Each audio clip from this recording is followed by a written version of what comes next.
Hello, everyone, and welcome back to the Man United agenda. It is Wednesday, and there's so much gossip, rumours surrounding the club at the moment. Number one, apparently we're linked with another manager, Ancelotti. Number two,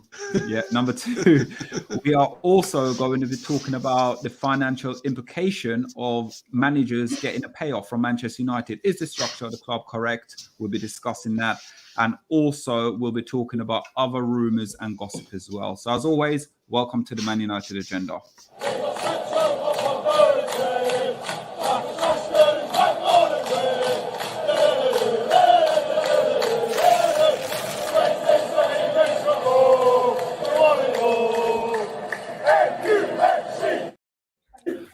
Hello, everyone, and welcome back to the Man United agenda. And yes, guys, we are here. We're talking about goalkeepers. Oblak, again, been linked with Manchester United.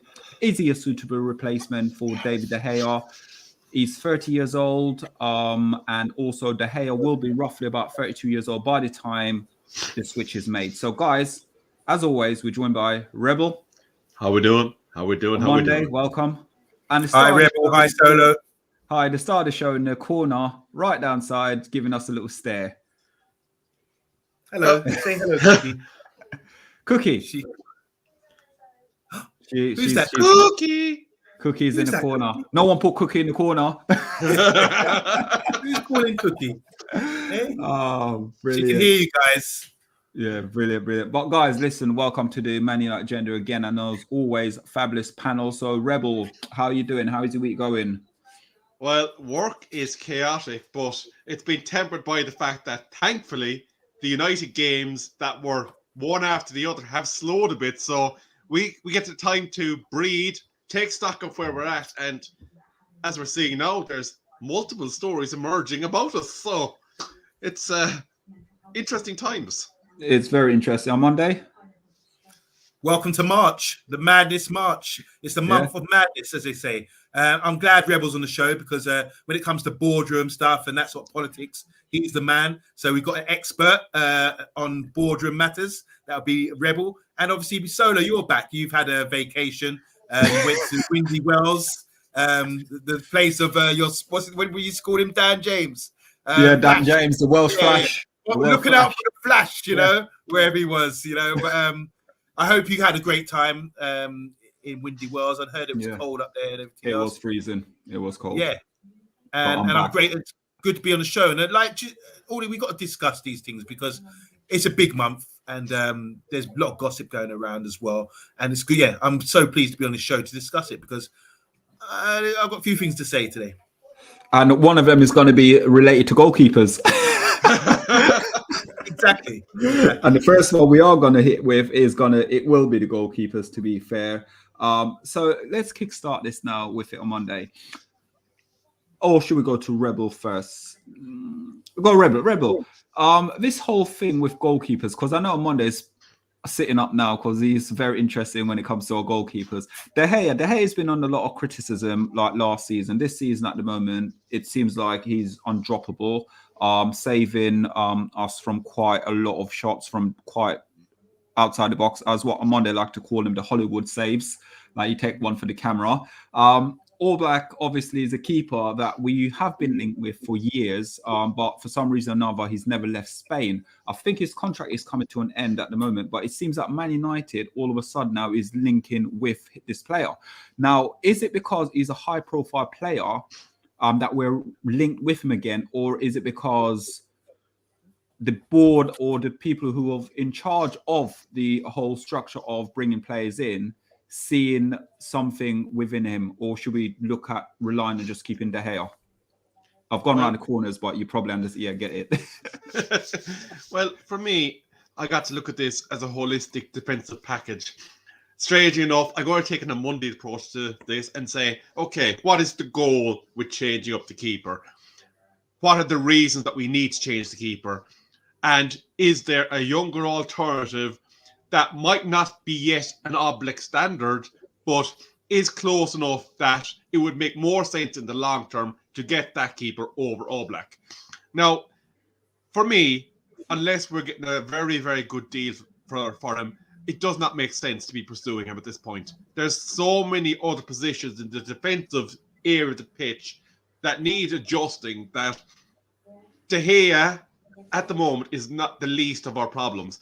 Yes, there's certain maybe patterns of play that could be executed with a different style of keeper, but have we got the players beyond him to actually then execute it from when he distributes that ball? And probably the alarming question at the moment is no, or they are not yet trained into that level of performance. So for me, if we were to be linked with a keeper, it has to be a keeper that we're going to be looking at maybe for the next 10, 12 years. There's a number of keepers that I think of quite quickly. Sanchez from Brighton, for argument's sake. Meslier from Leeds. There's a guy, Lafont, he's playing out in France. That it would make more sense to be looking at these guys and maybe bringing them in, maybe not next summer window, but the window after that.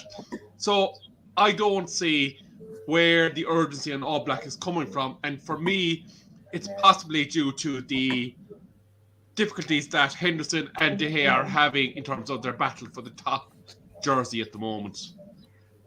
Monday? Yeah, I mean, look, if they're talking about this speculation, they're talking about De Gea. And I'm asking myself, well, why are we seeking a new goalkeeper when De Gea is supposed to be having a stormer this season? I've heard a lot of fans say he saved us in a lot of games. He's made some really good saves, that's for sure. But there are deficiencies, I believe, with De Gea's game. And I think he's a bit dated, possibly, with his being a modern keeper. We look at a benchmark. I think we always have to measure up to what the best is. And as Rio Ferdinand said earlier, maybe we need to take Liverpool model in going forward, because they're probably one of the best teams at the moment, as we saw at the weekend, as we've seen over the last couple of seasons. So sometimes it's good to measure up to the best and see what they're doing and how they're performing. And you have to look at the top goalkeepers. You've got Manuel Neuer. He's been a long time now one of the best goalkeepers and the standard bearer. But now we're getting sort of they're tweaking it. We get players like the Man City keeper, Ederson. His kicking ability and distribution is what really counts in the modern game. Then you've got Alisson. He's transformed Liverpool from a team with Karius to someone winning titles now and Champions Leagues. Him along with Virgil van Dijk, they've really changed their setup. They turned Liverpool around from almost to actually a winning team, you know. So I think one question you have to ask is, why is De Gea being considered as to be replaced? Is he past it? Is he going to get any better? Has he got limitations to his game that he's not going to improve on? And what can Oblak offer us? I think he's if you compare the two, I do think Oblak's better, but it's hard to measure the two because Oblak's playing for a team that's sound, well drilled, been for 5-10 years, maybe, however long Diego Simeone's been there. They've been to Champions League finals. They're very, only have to listen to Trippier. He went over there and he was just amazed about the way they train and the way they're drilled defensively. He learned so much out there. So it's hard to state like a team like us who are wide open, having loads of shots against us compared to Oblak, who, when we played them the other day, we only had 3 players from our team having touches in their box. That suggests that there's such a great unit. So maybe he doesn't get as much pressure. So it's hard to gauge, but I think it's interesting that De Gea's position is maybe under threat in the rumours, the gossip columns, talking about this keeper, who possibly is, I think, maybe better, more developed, and slightly more modern than De Gea is as it stands. But that's open for debate. I mean, we can bump heads about that kind of thing all day. I don't know what you think, Solo, but the goalkeeper situation, I think you always have to start. When Pete Schmeichel came to our club, before that we had Jim Leighton, we had Les Seeley. It wasn't enough to win us championships. Schmeichel comes along and we get championships. So I think it's always good to start with a top goalkeeper and then build on the defence and go forward like that. So for stability going forward, I think, I know what Rebel's saying. I do understand.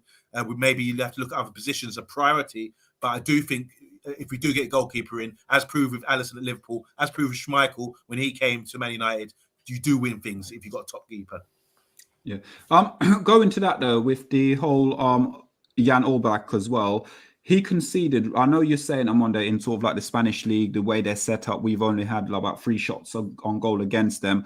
But in the league itself, 3 touches in their box. Touches, yeah. But in the league itself, he conceded an average of 1.15 goals per 90 minutes on the pitch he plays. Now, when you look at sort of stats like that, this season is probably the first time round where he's been questioned as a goalkeeper compared to all the other season. All the other season, he's been classed as probably number 1, maybe number 3, 4 keeper in world football. But for me, looking at it, and you are right in what you're saying regarding goalkeepers and Alisson. When we talk about Alisson, we look at Schmeichel, what Schmeichel did when he came. But then you also got to look at someone like Mark Bosnich. When he came to Man United, he wasn't a title keeper. But the minute we went and got Van der Sar, all of a sudden, we start winning titles with Van der Sar. So, good shout. Yeah, when you look now at, say, De Gea, what De Gea has brought to Manchester United, he's been there since he was, 18 years old? And he's been there quite a long time. And he has saved us. But I've said it before in the show. I honestly think De Gea, before sort of like your Henderson and those players will come through, we will go and we'll buy a solid replacement for the future rather than because there's no point bringing a goalkeeper in Man United right now. I know we're going to say, but this is now and that was then. When we brought Van der Sar in, I think Van der Sar was like, 31, 32 years old? And he made such, probably a little bit older, but he was absolutely fantastic. And he won us titles. With bringing Oblak to the club now, I'm not sure. I'm not convinced in bringing him in. We might as well keep what we've got right now rather than going out, because for me, this seems like another trick up the guys who is in charge of recruitment at Manchester United in sort of trying to bring someone in who is a big profile name. It's not necessarily meaning we need a big name. When we got Schmeichel wasn't a big name in the Danish football. It wasn't that big. They just won the European Championships. Yeah, but saving a penalty against Bergkamp in the semi-finals. Yeah. But sometimes those things don't always work out though on Monday. Remember, Jabel Cisse scored a worldie and went Liverpool, and what happened to him? Not Jabel Cisse, not Cisse. What's his name again? The African country. Diouf, yeah, fantastic in the World Cup. Came to Liverpool, yeah, no comment. Can I just say though, in terms of you referenced Van der Sar coming in. There was also a number of big building blocks that were brought in the outfield positions. Party Sung was signed that year. Patrice Evra was signed that year. Najama Vidic was signed that year. So while Van der Sar definitely gave us a solid base at the goalkeeping area, the spine out beyond Van der Sar was also improved dramatically. Park was one of the hardest working midfielders that we ever got at Manchester United. Vidic was a no-nonsense defender that absolutely commanded our centre-back positions. And then we all know whatever it is. Yeah. And again, it's the same. Go on. So, yeah, I hear what you're saying, but like the whole feature of this show as well, the other topic that we're going to be discussing is about the management of the club. And I think maybe this is the direction we need to go in. It's sort of like managing the club in all areas, and this is the scouting department and getting better players in and not wasting money like we have done in the past. Obviously, we're going to come on to that. So I think this is part of it. I mean, you do build from the back, goalkeeper, defence, have that stability there. And if, like I said, there is a question mark about De Gea, otherwise his position wouldn't be questioned right now, would it? In my opinion. No. Is he the best goalkeeper in the league right now? Maybe not. Was it at one point? Maybe he was at one point. But is he at best right now? Is he in the top 5 right now? There's a question mark about that. And if we're going to win titles, which is our goal, that's the measuring stick for us, then we need to really improve in all areas. So it's really interesting to see this news come out. It's sort of like one of those debates where for Man United, it's either Henderson, you got either Henderson or you got De Gea, and it's sort of now you got Oblak also in it. So we've just given some goalkeeper on 375k a week wages. Now, how are we going to offload that keeper to go somewhere else at his age as well, and then bringing another keeper in who's going to look roughly about the same amount of money? For me, it doesn't add up. It just doesn't add up for me. When you mentioned that, that's going to be part of actually what we'll be speaking about when we're talking about the finances. But that I might save it for that, but I think there, what you're talking about there and trying to move these players on, that is a big problem that we have in terms of organising our finances, which we'll be hitting later on. Yeah. So, guys, if you're watching for the first time, please like, share, and subscribe to the Man United Agenda. We're going to get on Monday just to go through some of the comments there, guys. Would you like to see Oblak at Manchester United? Just give me a 1 if it's a yes and a 2 if a no in the comments as well, please, guys. On Monday, would you like to? Yeah. Hi, everyone in the comments. I mean, it's going to be a really interesting show. Big up to TalkMU. Want to hear all your views, guys, because we will be talking to you guys as well. Matthew Bassett's in the house as well. Yeah, we're all okay. He's saying thank you. Box in the house. One of the subjects we might be talking about is Ancelotti. Box is getting in there first. He's saying, no, no, no. You don't love me anymore. Dawn Penn. She sang a great song like that, didn't she? Box is also saying, ironically, this year has been the first time that Oblak's been questioned as a goalkeeper. Every other season has been rated top 3 in the world. And I think that's to do, the stat you had up about 1 point something goals conceded a game is because this year they're down in 5th and they're struggling. They are conceding a lot of goals, 4 against Barcelona, 1 against us. Anyway, yeah, we'll see. Hopefully they'll be conceding more at Old Trafford in a couple of weeks' time. The guy from Leeds, he's saying, Malaysia. Been linked with him heavily as well. How do you pronounce the name? Meslier. 21-year-old. Meslier, excuse me. So this is someone Leeds had bought a few years ago, and he's developed, come in. He's got all the attributes, as Rebel would tell you, of a modern-day goalkeeper, kicking, distribution. But again, going back to Oblak as well, if we're trying to get the sort of modern-day goalkeeper, I'm sure we would prefer to keep De Gea, because De Gea was the trendsetter of the modern day football, where he would kick the ball directly from his goal kick and he could hit the touchline all the time. Where Oblak, that's old news. Yeah, I know it's old news. Doesn't do that anymore. But when you see it's like was it Neuer? He's the one who made the sweeper keeper. He's the one who basically made it into sort of like Alisson and those sort of players now. So why are we going for a player who, if we're trying to play that sort of pressing football, it would make more sense is probably going for someone slightly younger, but probably not that high profile, who could get in the team. And I know also with it as well, another keeper we missed out on, is it Donnarumma who's gone to PSG? Free transfer. Yeah. Free transfer. Okay. We didn't get him. But is he a sweeper keeper?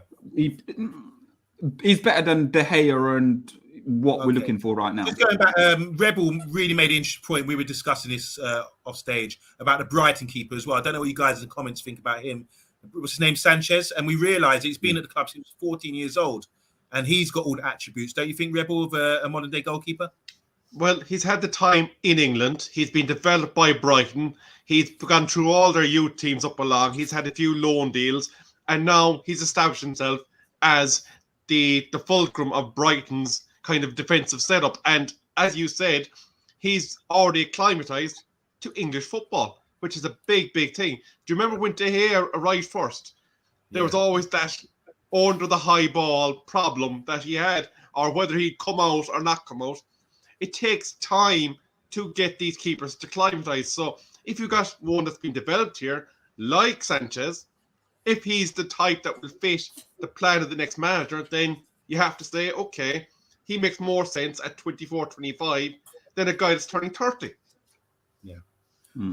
Bath time, how you doing? He says Edison's the best goalkeeper in the world and probably the person we should be measuring up to. Mark Edmonds in the house, all the way from Aussie. He says we can only sell and buy so many players in one window. De Gea is not priority. This is just a negotiation tactic by the club to reduce the cost of De Gea's new contract. That's interesting as well, isn't it? Yeah. Saying that.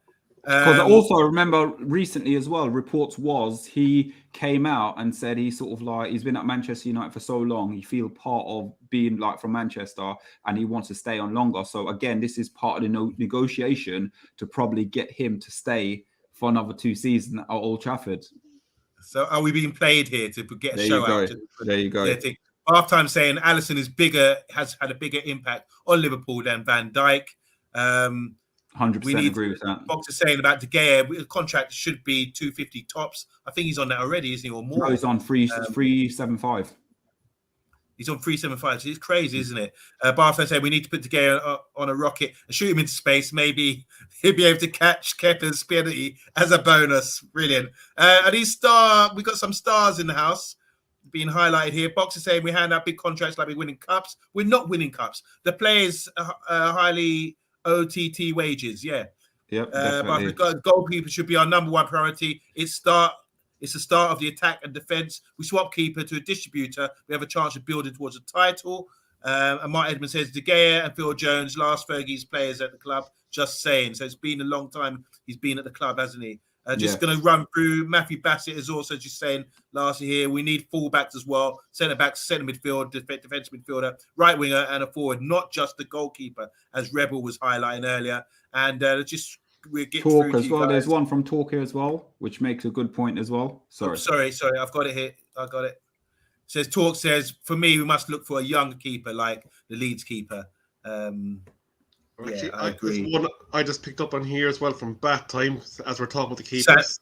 He said, "Oh, this is Sanchez to Brighton, guys." Because we did ask a question. He's quick off the draw, isn't he? Bath time, pam, he fires off. He says Sanchez stats stand out this season as the best out of the box goalkeeper and one of the best distributors and cross claimers. So the research you've done on him earlier, Rebel, he does look like someone who should maybe be considered based on stats.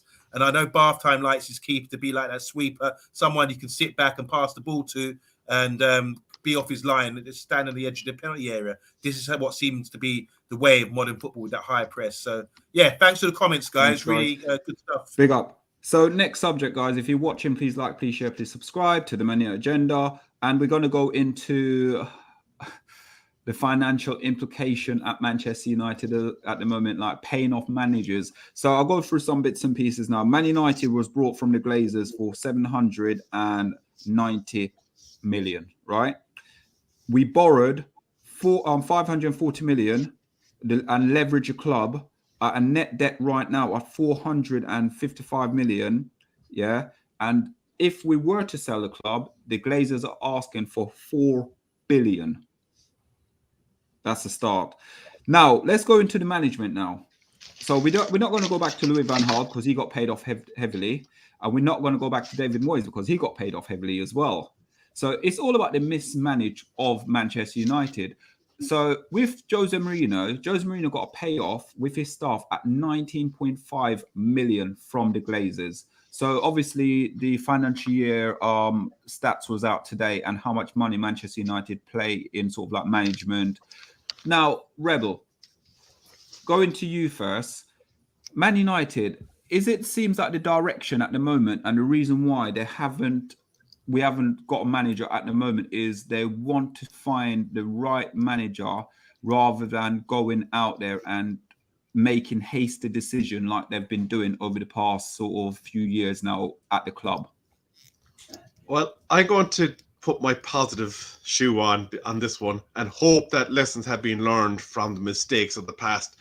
We have spoken in the previous show about the structure and that is the decision-making tree at Manchester United. Bat Time was actually on with us for that show as well, and we had a rather in-depth discussion on that. And it is clear that we have made mistakes, and those mistakes have been present right up until just before Ralph arrived. We all remember when Solskjaer was stuttering in his role as manager of Manchester United, that we decided to extend the contracts of the coaching team underneath them, thus increasing the payout that would be required in order to remove them. We made knee-jerk reactions to extend contracts on the basis that we wanted to fend off interest from other parties. But in regards to some of those coaches, who were we fending the interest off from? What was the need to extend those contracts? In the case of Phelan and the guy that went to Ipswich, there was absolutely zero pressure on us to make a financial commitment to that. So I'm hoping that we have learned some lessons. But Ralph Rangnick recently asked, what does Darren Fletcher do at Manchester United? The role that was assigned to Darren Fletcher was unclear because he seemed to be having being an underage coach, spirited up to the board to work in tandem with Murtaugh in the football decision-making processes at Manchester United. Ole Gunnar Solskjaer got sacked, and all of a sudden, Carrick had Fletcher down, like Cookie is currently with OMONDI, perched on his knee and twittering in his ear. What was the need for that? They're arguing that it was a continuity issue and to help in the handover because they knew A, B, and C was leaving. Is that the case? I don't really buy that, I'll be honest with you. I think they actually are trying to find a use for Fletcher because the reality of it is he is not qualified for a boardroom level job. He is more suited to on-pitch matters, and clearly Rangnick is utilising him in that capacity.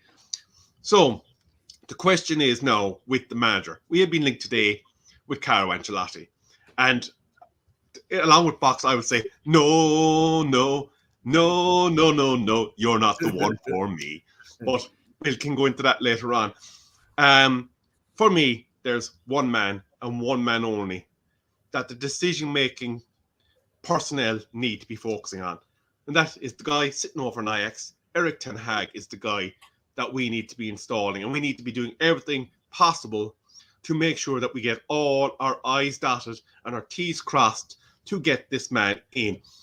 And then have Ralph Rangnick named director of football if we're serious about getting our structures right. Because I believe there's still a huge gap in knowledge and capability, more so than was in the coaching team, in that board level that needs addressing by someone of the caliber of Rangnick. And even though he's doing such a good job as OMONDI is a champion for Rangnick staying on the pitch, I think he's needed far more above it. Yeah, and guys, like looking at it as well, and for me, the issues we have at the club at the moment is it's almost like we're willing to just throw money away. Like you got to remember as well with T. Maria, we signed him for all that money, and then we got rid of him for literally we didn't even get half the money back from him. It's almost like whoever is creating these things, obviously we know Ed Woodward's gone now, and he's probably the biggest problem at Manchester United with the Glade. Well, he's the second biggest problem. I just believe right now him not being there, I still don't think with Murtaugh and Fletcher, there's a cohesion within them to get the best for Manchester United. And for me, I'm going to sit there and say United friends are united, because everyone at Man United seems like they don't have the qualifications, but yet they're in charge of probably one of the biggest club on the planet when it comes to not on the pitch, but globally in the market. Can I just pick up a comment quickly? Battime just mentioned it here. The Glazers don't lack ambition. Every manager, except for Moyes, had about 150 million each to spend. Now, we can always argue the providence of that 150 million, whose money it actually is, etc., but that's not the point I want to pick up on. If you think about who was making the decisions, we had Sanchez come in on ridiculous wages. We had Di Maria come in on a huge wage. We have Pogba on a huge wage. We have Ronaldo currently on a massive wage. 550k. And we also have a guy that's plying his trade currently over in Spain, Anthony Martial, on huge wages. We have a big problem in the way that we utilize the funds. Regardless of how much the Americans may or may not be fleecing out of the club, there's a serious pot of gold there for us to run our day-to-day. And we are absolutely botching how we're utilizing it. And that is case in point with how we're even entertaining a 500k a week Pogba deal.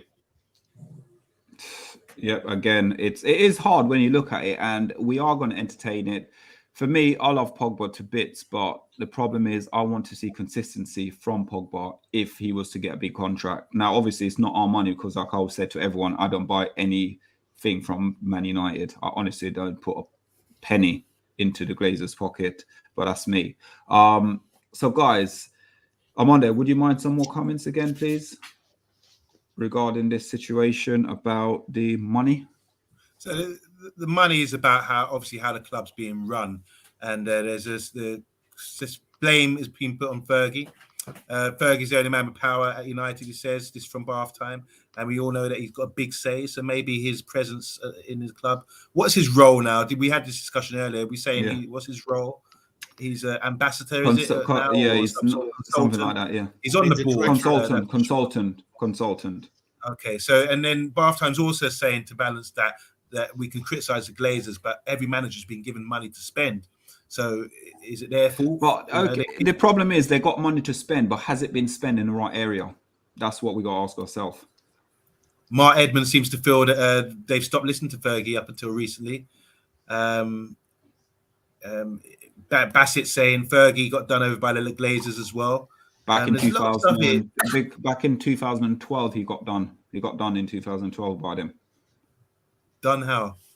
I don't understand what they mean. Well, there's rumors regarding it. Basically, there was certain plays he had to sell or something like that.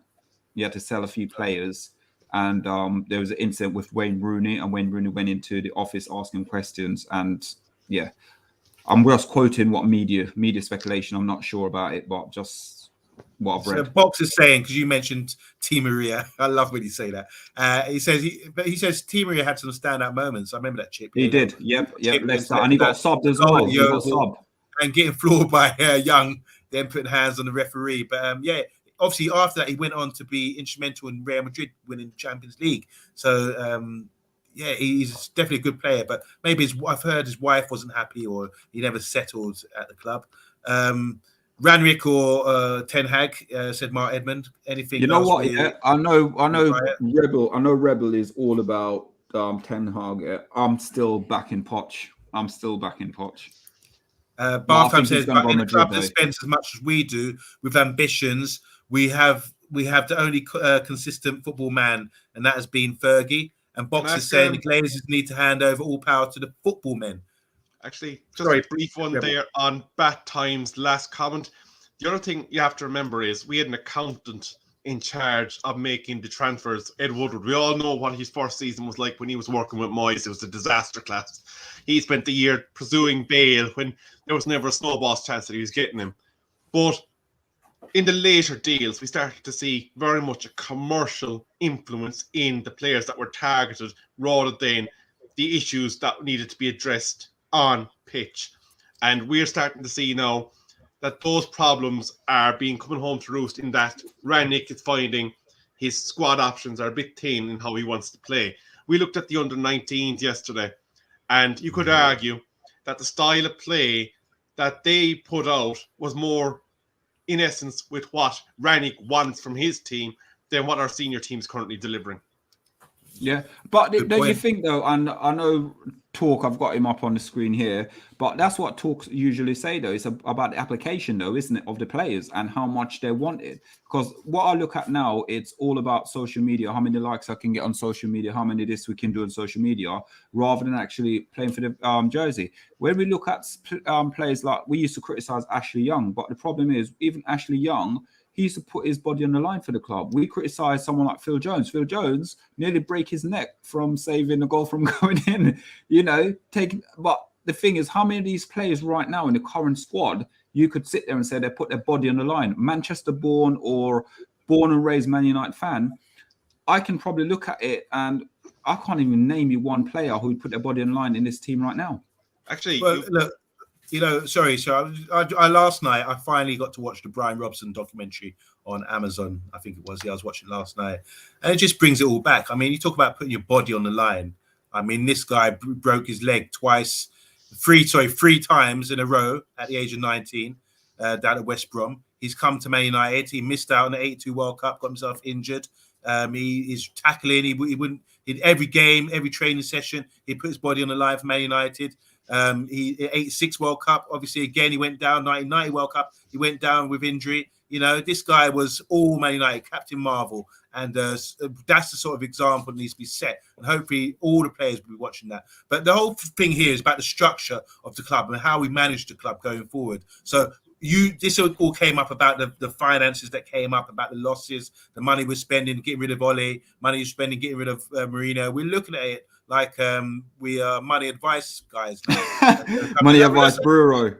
Yeah, and I'm not a money expert, but even I'm like, wow, that's a lot of money to lose. But going forward now, I do sense there's been a lot of changes since Ralph's come in, and he's starting to sort of change the structure. Because I remember Rebel put up a beautiful structure of the football club where we saw how it's based and, you know, who's at the top in the hierarchy and how it works. And this is something I found really interesting. So hopefully, once the club starts to run properly, and as we're seeing right now, and get the right people in and get the right people making the right decisions, whether it's transfers, whether it's scouting, whether it's networking, merchandising, whatever. It's really important that we go forward and use other teams that are successful as a model, an example of how we need to get with modern times. I do think like Bath Time was saying, I do think Fergie's presence is still around the club. I do think he does still have as an influence. Darren Fletcher, for example. I know Edwin van der Sar is doing really well and Mark Overmars, but what experience? You gain experience by going to your former club and, you know, learning. I don't know what qualifications they had, but they're doing a good job. I don't know about Darren Fletcher. It reminds me of his son, to say Darren Ferguson, getting a job in the first team. I think Roy Keane say about him. Yeah. Roy Keane had a little laugh in that Gary Neville thing. He said, "Oh, look, even his son's playing for our team now." You know, so I do think the right decisions need to be made. We need to cleanse the club, and going forward, I feel like we started this show with talking about a goalkeeper. It looks like we're trying to start from scratch and build from scratch and build a better structure at the club and a better spine. Because the one at the moment, when you scratch the surface, it's full of poison. Actually, you raised an interesting point earlier. You mentioned a certain Mr. Young. And when Young was bought and when Valencia was bought, their function was as wingers.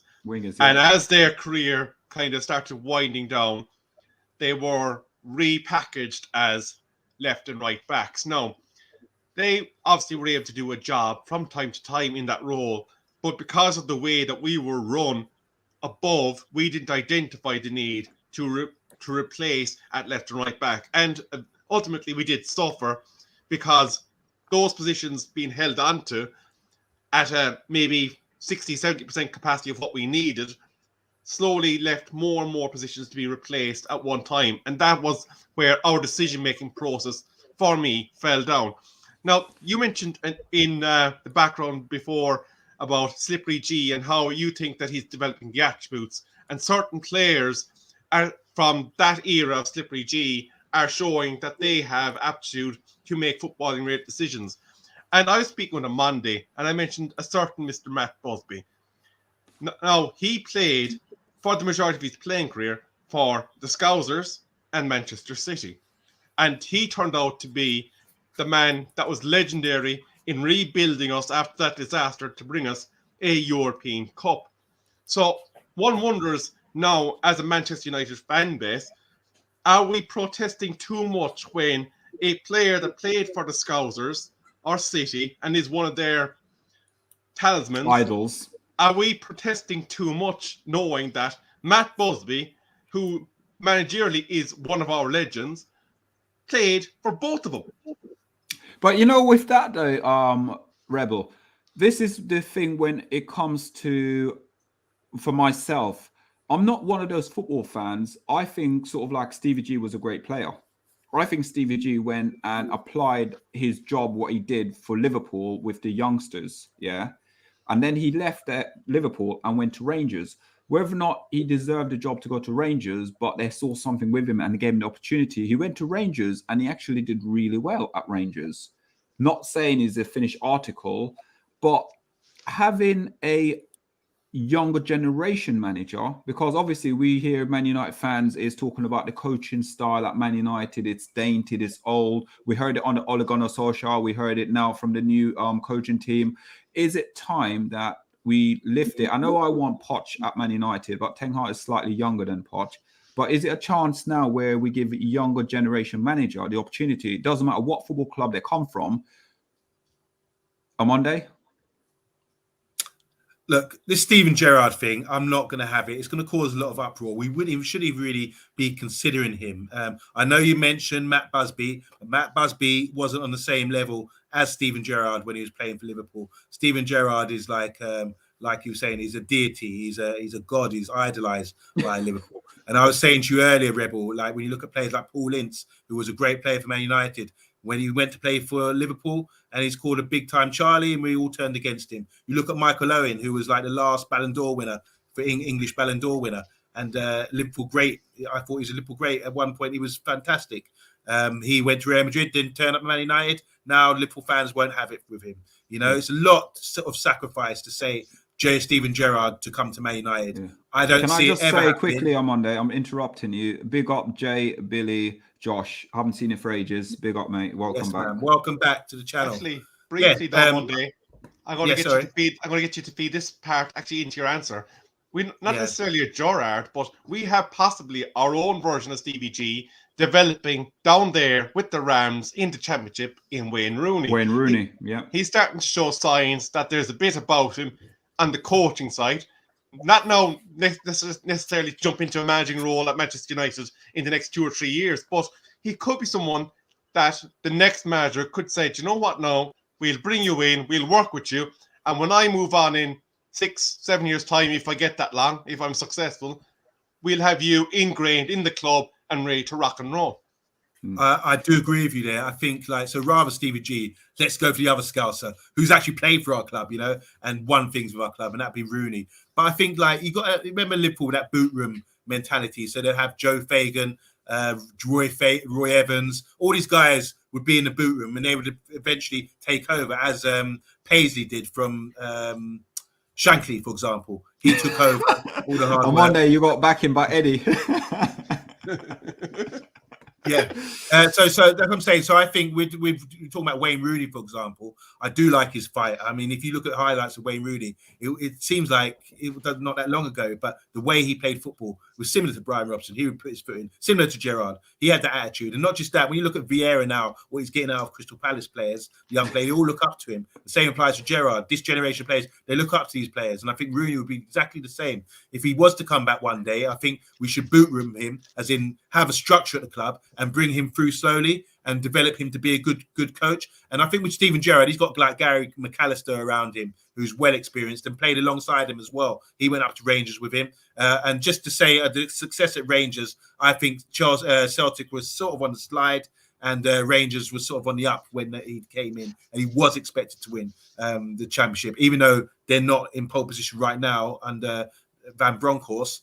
I still think he was good timing for Gerrard, but we're seeing now with his signings, Villa seem to be spending a lot of money for him, investing in him. He's making a lot of very good signings, and Coutinho, for example. So he's got that lure as well.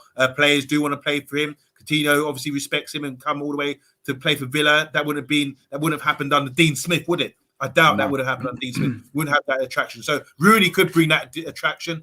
A lot of great players know him. A lot of players would want to play under him. So as well, but I do think you have to get the structure right first in Man United to understand what our new identity is going to be. I think Ralph should orchestrate all this and then start to build that, because Rebel said something really interesting about the game he watched yesterday. He's starting to see a style of football which is Ralph's kind of identity in under 19s, which is good in a way, which shows that from the under 8s all the way up through the squad, we should be playing a certain style of football at every level, and eventually the first team squad. And Rebel said to me earlier, I'm not going to call you out on this, Rebel, but I have to say it because I didn't see the whole game. You did. You said that there's at least 3 players, maybe 4 players in that under 19 team who've got potential to be first team players in the future, and that's really promising.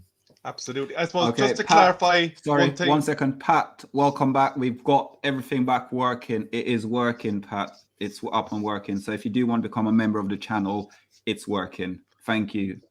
Just briefly, Bat Time did mention Notes Rooney that he's not ready. We're not talking about Rooney now, but in terms of the future, in terms of the future, Rooney, yeah. You have to keep your eyeball on Rooney the way that Liverpool are clearly watching Gerrard and watch his developmental path, because he's giving early signs that there could be something about him, and you cannot ignore that.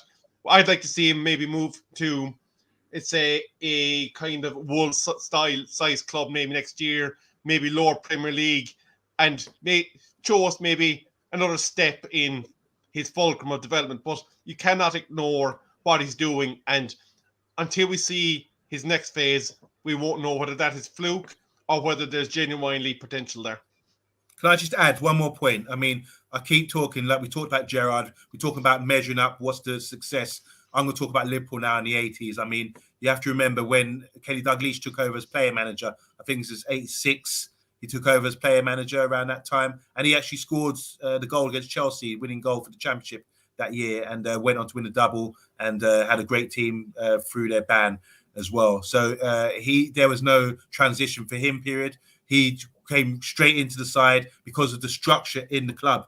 That's what I'm saying with Liverpool. They had that structure. That's why I keep mentioning the boot room and that kind of thing. And they incorporated that sort of thing again by like we saw with Roy Evans running around. All these guys came through, and that's why they gave the job to Kenny Dalglish. If we had that structure, maybe Rooney would have stayed on and maybe been supported to perform a good managerial role rather than having to go to Derby. But now we have to get that structure back and then bring him back in maybe eventually and have with a structure there ready-made for him and the support package around him with those sort of top quality coaches who are all on board with the style of football we want to be playing. A big thank you to Gone. I was going to say a big thank you to TALKMU, who's contributing to Mr. B's swear jar with his monthly membership fee. Big up, big up. Welcome. He's using all the thing as well, isn't he? Check him out. Using all of them. He's got them all up now, isn't he? So who's he got? Oh no, is that himself? Mr. B. He opened with himself, Mr. B. Then he's got a Monday and Solo 7. There's no Rebel emote yet. no Rebel yet, but Rebel will be up there soon. No, but guys, listen, let's go back to the Gerrard thing before we sort of start looking to wrap up. For me, it's the sort of the style of football, and I'm not saying he should become the United manager. What I was trying to get at is it's almost like the philosophy of the way he wants to play and the way these players respect him in that way. So Wayne Rooney is a good call by, was it on Monday? Call Wayne Rooney, but not yet. Not yet. Wayne Rooney isn't ready for Manchester United yet, but Poch is. So let's sign Poch up. Let's give him a new contract. Wes, welcome to the channel. I've not seen him before. We're speaking about Rooney. Wes says Rooney turned down Everton in January. I'm sure he put his hands up for the United job when he feels ready. I don't expect that to be for another 5 to 8 years. That's a long time off. It's a long time, but it builds his credential up, doesn't it? Like it's learning. It's learning on the job as he's going along. If you think about it logically, if you're looking at whether it's Poch or Ten Hag or whoever, they're probably going to be in there for a 5-year project if they get ingrained and everything starts feeding properly in terms of the structures above there. So Rooney 5 years time is not exactly a long time when you think about getting our structures right and the job of the next manager that's going to come in after Ralph. Yes, true. Well, guys, it's been a very good topic, very good debate. As always, guys, we're the Man United Agenda. If you have not yet subscribed to us, please hit that subscribe button. I think we've only got about 25 likes in the chat today. It's free. Just hit the like button, guys. It's free. Just hit it. Talk's upset because he's wants his thing up, but we will wait. Talk. I didn't see mine, to be fair. But listen, guys, from us at the Man United Agenda, myself is OMONDI. Jesus, OMONDI. We got me. You wish you were me. I wish I was you. I wish I was you. With Cookie in the corner. No one keeps Cookie in the corner. And Rebel, as always, guys, a very interesting conversation. And thanks to every single person in the chat who has contributed tonight and take the time out. Quick one, Solo. You've actually coined a bit of Man United Agenda merch there, I think. Nobody keeps Cookie in the corner. Yeah, no one keeps Cookie in the corner. No one keeps Cookie in the corner. That's all I'm saying. Listen, guys, really and truly. Can I just say as well about the topic? I think this is what I love about being in the Man United Agenda. It's not just us. I mean, the comments today were fantastic and really helped us carry the show because there's stuff there that we were talking about that we don't always know about, especially myself. and it's great to have Box and Mark and Bath Time and all you guys in the house to give us a little intelligence, about the situation, because there's a lot of things I didn't know. Just one thing they mentioned earlier: Darren Ferguson, Bath Time said Darren Ferguson has got the UEFA badges, so he is qualified. He is actually qualified. So I'll take that back, because I was just trying to imply that maybe Ferguson's giving a little backdoor business. Like, don't worry, because of Ferguson, he did get a backhand in the door. Just a quick hello as well to my fellow Irish person, Delboy Gooner. Delboy, big up. Hi, Delboy. Delboy, big up. Big up. We got Box as well in the house. And JB Josh.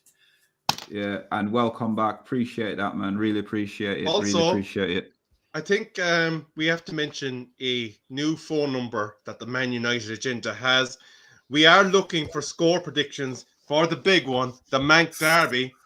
So check out the Twitter for how to get us your videos and your comments. I was going to say, please do not ask me for the phone number now, because I've got the phone, but I don't know the number. What you can do, Solo, is let the people know when we're doing a preview, because we need to go into detail, guys. We need to have a plan of how to beat City. So join us and help us preview this game, because it's massive. It is huge. It is huge. It is huge. But guys, from us at the minute, I know Rebel said hold on, but I don't know what he's holding on for. I was going to get to the number. When is the show? When is the preview show? Friday, isn't it? Friday night. We'll be previewing the show at 8:30. So join us. Make sure you the tune Man in, City, guys. And we will be having. We're going to work out a system how to beat them. we've got to work out a system with my tactical formation, my starting 11. It's 079. Hold on 1 second. 1 second. I should be able to do something here. Hold on. Let me put the number in the chat, guys. 079 079 467 467 614 614 73. So guys, in the chat, this number is going to come in the chat, and if you would like to leave your 30-second score prediction, please do it, and we'll then get it up on the watch along. So I can't wait to see Solo's plan to beat City. I know, tell me about it, Bath Time. I can't wait either, mate. It's going to be fun. But my team ain't been so bad lately, so fingers crossed. So join us for the briefing, guys. 8:30 on Friday. Don't be late. Yeah, don't be late. Don't be late. I did put it in the chat, but it hasn't shown up, the number. The number is there. I did put it in the chat, guys. But I don't know what it is. Yeah, I did. Yeah, you'll see it in the chat, guys. So just look out for it. But guys, Little boy says, "Is that an escort number?" No. Oh God, hold on. I should be able to do the number 079. I've seen. Yeah, we got it. It's there now. Oh, it's there. It's there. They got it. Yeah, brilliant. All right, guys, that's the number. So if you would like it, it's there for you, and talk on it as well as always. So that's the number, guys. So leave your score prediction on the WhatsApp. It's a burner phone, so you ain't going to be able to get hold of me. How many likes we got, by the way? For the show tonight, we've had 25 likes, but I'm pretty certain before we jump off. Let's get 30. Come on, guys, quickly. Actually, press the like button. Let's get to 30. Before we 9 forget, in the chat. 9 in the chat. Can we wish the Honourable King of Cool, Mr. B, a very, very happy birthday. Happy birthday, Mr. B, wherever you may be. Don't worry, I've got my eyes on him. I've got my eyes. I've seen the photographs already. 28, only 2 more likes, guys, and there's 9 in the chat. Just before we sign off, just hit that like button. Hit the like button. What's that? He got that number off the card. Mark Edmonds. Solo, brilliant. Yeah. You actually never gave us your view. Yay or nay to Ancelotti? No, hell no. that was so 10 years ago, 15 years ago. No way. I'm a Poch. I'm here for Pochettino. That's it. That's it. Actually, so Solo is a Poch merchant. OMONDI? Yep. I'm with you. I like the Ajax guy. I think it's the way forward. At least he's got some identity. There we go. Bath time. I think it's me and you, mate. It's just me and you, Bath time with Poch at the wheels. Also, but guys, screenshot that. Me and OMONDI actually agree. Yeah, I know. Normally they don't agree on anything. But guys, from us at the Man United Agenda, have a lovely evening, and then we will see you Friday, guys. We'll see you on Friday. No, we won't. We'll see them before Friday. Don't worry. We'll have something planned for tomorrow night. We're not. I can't wait. What's this? Fred, yes, get in there, Fred. Fred, it's all about Fred. It's all about Fred. Thank you. I love it. Absolutely all about Fred. Thanks, Pat. Appreciate it. Your comments as always. And thank you so much for the membership as well. We really appreciate that. And Mark, all the way from Australia, as always. Thank you so much. So from us at the Money Out Agenda, good night.